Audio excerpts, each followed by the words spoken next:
दोस्तों, दुनिया में बहुत सी डिस्कवरीज प्री प्लान्ड और साइंटिफिक तरीके से होती हैं, लेकिन कुछ डिस्कवरीज ऐसी भी होती हैं जो महज एक एक्सीडेंट का रिजल्ट होती हैं, जिनके बारे में किसी ने कल्पना भी नहीं की होती है। आज हम अपनी इस वीडियो में कुछ ऐसी ही अनएक्सपेक्टेड और इनक्रेडिबल डिस्कवरीज के बारे में बात करेंगे। ऐसी डिस्कवरीज जो शायद आपके होश उड़ा देंगी। दोस्तों, याद रहे YouTube हमारे इस वीडियो की नोटिफिकेशन 19 लाख सब्सक्राइबर्स में से सिर्फ 1000 लोगों को ही भेजेगा और थोड़ी देर में इस वीडियो को भी गायब कर देगा, क्योंकि उसे अश्लीलता से ज्यादा पैसे मिलते हैं, न कि हमारे जैसे ज्ञानवर्धक वीडियो से। इसलिए अगर आप चाहते हैं कि हम और वीडियोस लाते रहें तो कृपया इसे इतना शेयर करें कि YouTube के मुंह पे तमाचा लग सके। तो चलिए आज का वीडियो शुरू करते हैं। Number 1, the fossilised alien. एक बुजुर्ग महिला तमारा वसीलिवना प्रोस्पेरिना द्वारा पाया गया एक रहस्यमयी ऑब्जेक्ट, जिसे तमारा कोई आम चीज नहीं बल्कि अपना बच्चा समझती थी। उस छोटे से ह्यूमन फीटस से तमारा को इतना ज्यादा लगाव हो गया था कि उन्होंने उसका नामकरण भी कर दिया था। एलोशेनका नाम के इस असाधारण से दिखने वाले फीटस के बारे में बहुत सी कहानियों और अफवाहों ने जन्म ले लिया था। जिन लोगों ने एलोशेनका को देखा, उन्होंने इसे 20 से 25 सेंटीमीटर लंबा, इंसान जैसा दिखने वाला बताया। पूरा शरीर, कोई बाल नहीं, बड़ी उभरी हुई आंखें, उसके छोटे हिलते हुए होठ, चीखती आवाजें। दरअसल एलोशेनका कैसा दिखता है, इस बात को लेकर वहां के स्थानीय लोगों के अलग अलग विचार थे, लेकिन उन सभी लोगों के बीच एक सामान्य विचार भी था, और वो ये था कि एलोशेनका एक असली एलियन की तरह दिखता था। Number 2, the black swan project. Odyssey marine exploration, जो फ्लोरिडा की कंपनी है, उसने ब्लैक स्वान प्रोजेक्ट को स्टार्ट किया था। ये एक कामयाब एक्सप्लोरेशन रहा। इस एक्सप्लोरेशन में सोने और चांदी के सिक्कों की खोज हुई, जिनका वजन लगभग 17 टन था। ब्लैक स्वान प्रोजेक्ट के तहत इतिहास के सबसे अमीर जहाज और उसमें मौजूद खजाने को बरामद किया गया था। नुएस्त्रा सेनोरा दे मर्सिडीज एक स्पेनिश शिप थी, जिसको 2007 में ओडिसी मरीन एक्सप्लोरेशन ने अटलांटिक ओशन की गहराइयों से बरामद किया था। उस जहाज में भारी मात्रा में गोल्ड और सिल्वर कॉइन्स को भी बरामद किया गया। ओडिसी ने लगभग 50,000 सोने और चांदी के सिक्के अमेरिका को भेज दिए थे। चूंकि ओडिसी एक यूएस बेस्ड आर्कियोलॉजिकल यूनिट है और क्योंकि ये एक स्पेनिश जहाज है, इसलिए स्पेन की सरकार ने दावा किया कि वो इस खजाने के असली मालिक हैं और इस आर्कियोलॉजिकल यूनिट पे लॉ सूट फाइल किया गया।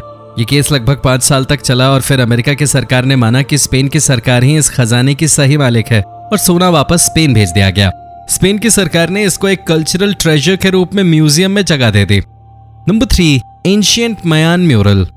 माया सभ्यता अपनी ही सदी की कई दूसरी सभ्यताओं की तरह ही अपर क्लास के जीवन और उनकी गतिविधियों के निशान छोड़ जाती है। हाल ही में हुई खुदाई के दौरान हमें माया सभ्यता से जुड़े कई रहस्यों के बारे में पता चला। मायान म्यूरल यानी कि माया सभ्यता से जुड़ी दीवार पे बनी एक पेंटिंग की खोज की गई। इस पेंटिंग में हमें माया सभ्यता से जुड़े कुछ रेयर और बहुत ही खूबसूरत नजारे देखने को मिले। दरअसल मेक्सिको के कैलाकुलम की पुरानी माया साइट ग्वाटेमाला के साथ सीमा के पास में एक पिरामिड टीले के ढांचे की खुदाई के दौरान म्यूरल्स सामने आए थे। इस पिरामिड की एक दीवार की कुछ परतों के नीचे हमें ये प्राचीन म्यूरल्स मिले। इस म्यूरल या फिर यूं कहें कि इस पेंटिंग में हमें माया सिविलाइजेशन के लोगों और उनके रोजमर्रा की जिंदगी, जैसे कि खाना पकाना, खेल कूद के बारे में देखने को मिलता है। Number 4, the tsar statue. Saint Petersburg में मौजूद अपने समय के मशहूर रूलर निकोलस I का स्टैच्यू किसी बेशकीमती खजाने से कम नहीं है। यह स्टैच्यू कोई आम मूर्ति नहीं है, ये एक कान से घुड़सवार का स्टैच्यू है। फ्रेंच मूर्तिकार ऑगस्टे डे मोंटफेरेंट द्वारा बनाई गई ये 6 मीटर की मूर्ति अपने निर्माण के समय एक तकनीकी आश्चर्य मानी जाती थी। ये केवल 2 सपोर्ट पॉइंट्स के साथ खड़ी है, जो कि घोड़े के पिछले पैर हैं। दुनिया में ऐसी मूर्तियां बहुत कम ही देखने को मिलती हैं, इसलिए मूर्ति अपने आप में एक अजूबे से कम नहीं थी। Number 5, Rockwells behind the wall. हमारे लिस्ट में अगली खोज किसी खजाने या स्टैच्यू की नहीं बल्कि एक पेंटिंग की है। जी हाँ दोस्तों, ये पेंटिंग मशहूर कलाकार नॉर्मन रॉकवेल के द्वारा बनाई हुई सबसे फेमस पेंटिंग्स में से एक थी। इस पेंटिंग को उसके खरीदार, या यूं कहें कि उस पेंटिंग के मालिक ने अपने घर में एक नकली दीवार के पीछे छिपाया हुआ था। काफी इन्वेस्टिगेशंस के बाद इस मूर्ति के पीछे की सच्चाई सामने आई। इन्वेस्टिगेटर्स का कहना था कि मालिक इलस्ट्रेटर डोनाल्ड ट्रेच सीनियर ने 1970 के दशक के शुरुआत में रॉकवेल से इस पेंटिंग को खरीदा था, जिसका नाम ब्रेकिंग होम टाइज था। खरीदने के बाद उसने इस पेंटिंग की कॉपी बनाई और असली पेंटिंग को दीवार के पीछे छिपा दिया। आपको बताएं, इस पेंटिंग ने अपनी नीलामी के वक्त सारे रिकॉर्ड्स तोड़ दिए थे। नॉर्मन के करियर की रिकॉर्ड ब्रेकिंग पेंटिंग को लगभग $15.4 मिलियन में बेचा गया था। 25 अगस्त 1954 को मशहूर मैगजीन दी इवनिंग पोस्ट के कवर पे ब्रेकिंग होम टाइज की फोटो ने तहलका मचा दिया था। उस मैगजीन के इतिहास में यह दूसरा सबसे लोकप्रिय कवर माना गया था। नंबर 6, वीनस डी मिलो। वीनस डी मिलो की खोज 1820 में दक्षिण पश्चिमी साइक्सिस में मलोस द्वीप पे की गई थी। 8 अप्रैल 1820 को योरोस कंट्रोट्स नाम के एक किसान ने मिलोस द्वीप के एक प्राचीन शहर के खंडहरों के भीतर इस मूर्ति के टुकड़े को पाया था। इस मूर्ति की सुंदरता को देखकर मार्कस डी रिवेरा इस पे मोहित हो गए और उन्होंने इस किसान से यह मूर्ति लेकर अपने राजा लुई दी 18 को गिफ्ट कर दी। लुई दी 18 ने अगले साल ही इस आकर्षक मूर्ति को लुवेर म्यूजियम को दान कर दिया। उस स्टैच्यू को लोगों ने बहुत पसंद किया और देखते ही देखते ये फेमस स्टैच्यूज की लिस्ट में आ गया। संगमरमर से बनी इस मूर्ति की खूबसूरती के दुनिया भर में लोग दीवाने हैं। Number 7, prehistoric armadillo shells. हाल ही में लगभग 20,000 साल पहले पृथ्वी पर घूमने वाले प्राचीन आर्मेडिलोस के रेस्टिंग पैलेस को अर्जेंटीना में खोजा गया है।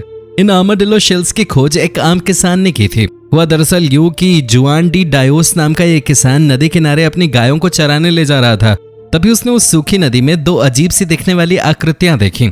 जब उसने पास जाकर उसकी जांच की तो पाया कि इसमें 4 बड़े पैमाने पर ग्लाइप्टोडोन के फॉसिलाइज्ड शेल्स थे, जिसमें सबसे बड़ा शेल फोक्सवैगन बीटल के आकार का था। ब्यूनस आयर्स के पास एक सूखी हुई नदी के किनारे में इन फॉसिल्स की खोज एक चौंका देने वाली घटना थी। रिसर्चर्स का मानना है कि इन शेल्स में 2 अडल्ट और 2 युवा आर्मेडिलो के शेल्स शामिल हैं। Number 8, $4 million quartz. हमारी इस लिस्ट में स्टैच्यू और सोने और चांदी के खजानों के साथ साथ एक मिनरल कंपाउंड ने भी जगह बना ली है। मिसिसिपी नदी के किनारे बसा आर्कांसास दक्षिणी अमेरिकी राज्य है। ये राज्य अपने जंगल, पहाड़, गुफाओं, नदियों और गर्म झरनों के लिए जाना जाता है। लेकिन इन सब चीजों के साथ साथ ये राज्य अपने कीमती क्वार्ट्ज के लिए भी मशहूर है। आर्कांसास की मशहूर माइनिंग साइट में काम कर रहे एम्प्लॉय रॉन कोलमैन और उनके बेटे जॉश कोलमैन को जेसिविले की एक खदान में खुदाई करते समय 8 फुट 2000 पाउंड का क्रिस्टल मिला। ये कोई आम क्रिस्टल नहीं बल्कि बहुत ही कीमती और बेमिसाल क्वार्ट्ज क्रिस्टल था। इस क्रिस्टल की कीमत लगभग $3.5 मिलियन बताई जाती है। Number 9, the which bottle. Z blue colour और लंबाई में आधे फुट से भी कम यह बॉटल कोई आम बॉटल नहीं है। वर्जीनिया की बिजी स्ट्रीट में मिली ये witch bottle archaeologist William and Mary ने खोजी थी। ये बात है साल 2016 की, जब विलियम और मैरी वर्जीनिया की एक बिजी लेन के बीच खुदाई कर रहे थे तो नाखूनों से भरी एक टूटी बॉटल के सुराख मिले। ये बोतलें आमतौर पर ह्यूमन यूरिन, बाल या नाखूनों की कतरन और पेन या कांटे जैसी तेज और नुकीली चीजों से भरी हुई होती थी। आप सोच रहे होंगे कि ऐसी चीजें भला एक बॉटल में क्यों मिली। दरअसल वर्जीनिया के लोगों का ऐसा मानना था कि इन चीजों को सिर्फ एक ही लक्ष्य से बॉटल के अंदर रखा जाता है और वो है आत्माओं को लुभाना। यह डिस्कवरी काफी रोचक और भयानक मालूम पड़ती है। इंग्लैंड और संयुक्त राज्य अमेरिका में हिस्टोरिकल सोर्सेज में भी इनका जिक्र किया गया है। इन विच बॉटल्स का पहला जिक्र इंग्लैंड के इतिहास में 17वीं शताब्दी में दिखाई देता है। Number 10, buried Ferrari Dino. LA के घर के बैकयार्ड में मिली दफन डीनो 246 GTS। इस दफन फरारी की कहानी बहुत ही रोमांचक है। दरअसल कुछ बच्चे अपने घर के बैकयार्ड में मिट्टी की खुदाई कर रहे थे, तभी उन्हें सतह के नीचे कुछ अनयूजुअल लगा। उन्होंने एक कार की छत को महसूस किया था। 2 इन्वेस्टिगेटर्स और एक स्किप लोडर की मदद से वहां खुदाई की गई। खुदाई के बाद जो नजारा देखने को मिला उसे देखकर सब हैरान थे। ये कोई मामूली खोज नहीं थी। वहां हरे रंग की एक फरारी थी जिसकी कीमत कम से कम $18,000 थी। यह फरारी वहां पे कैसे दफन हुई ये एक रहस्य ही बना रहा। हालांकि काफी जांच के बाद यह पता चला कि कार को अक्टूबर 1974 में अल्हम्ब्रा के रोसेंडो क्रूज नाम के व्यक्ति ने खरीदा था। 2 महीने बाद 7 दिसंबर को क्रूज ने कार चोरी होने की FIR भी दर्ज करवाई थी। न तो वर्तमान किराएदारों और न ही घर के मालिकों को उस फरारी के बारे में कुछ पता था, इसलिए दफन फरारी का मामला एक रहस्य बना हुआ है। तो दोस्तों, ये था आज का वीडियो।